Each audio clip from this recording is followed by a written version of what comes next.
Lui, c'est Mugenda Nidunia, le prince, jeune leader conscient de la ville d'Ouvira. Ce dimanche 27 mars 2022, il a visité actualitéouvira.net pour donner son point de vue sur les bilans de la mairie d'Ouvira.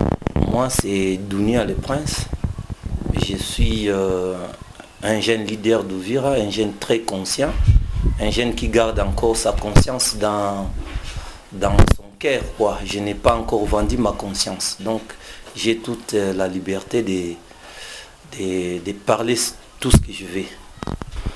Moi, d'abord, je pense que nous avons mérité tout ce que nous pouvons parce que depuis il y a 3 ans, je pense, si j'ai fait bien les calculs, que le maire a été nommé, pas élu, parce que nous cherchons encore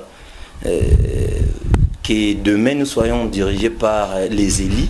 Tant que nous serions toujours dirigés par les nommés, nous allons subir le pouvoir de nomination, quoi. Et puis, tout ce que je sais, je ne peux pas me contredire.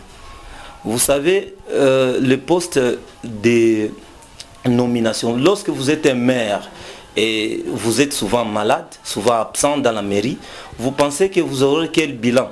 Ça sera un bilan de maladie. Ça sera un bilan de maladie. Vous êtes toujours absent à la mairie et cela va toujours se manifester dans votre bilan. À la question de savoir si la façon de recruter les agents au sein du Fonds social, Dunia le prince pense ce qui suit. Le début, je pensais que c'est la jeunesse qui devrait s'accaparer de cette situation. Mais hélas, je suis étonné, la jeunesse est toujours absente.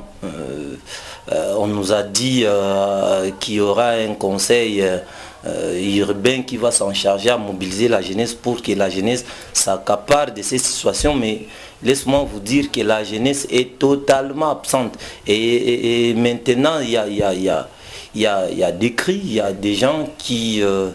vous le verrez, 3 ou 4 fois, ils sont, avec les systèmes de tirage au sort, ils sont là. Lui-même, il est à Kasenga, lui-même, il est à Moulongo, lui-même, il est à Kimanga. Et la jeunesse absente. Vraiment, j'ai constaté ça, que notre jeunesse est absente dans cette affaire-là des fonds sociaux.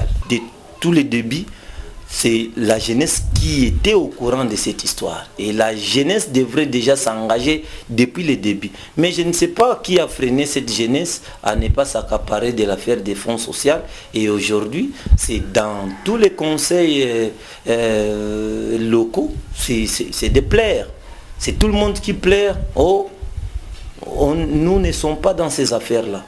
Et lorsque les conseils locaux sont absents, ça veut dire que la jeunesse est aussi absente. Bon, vous savez, nous avons beaucoup de catégories de personnes. Il y a les mamans, nous avons tous les âges. Quand moi, je défends ici la jeunesse.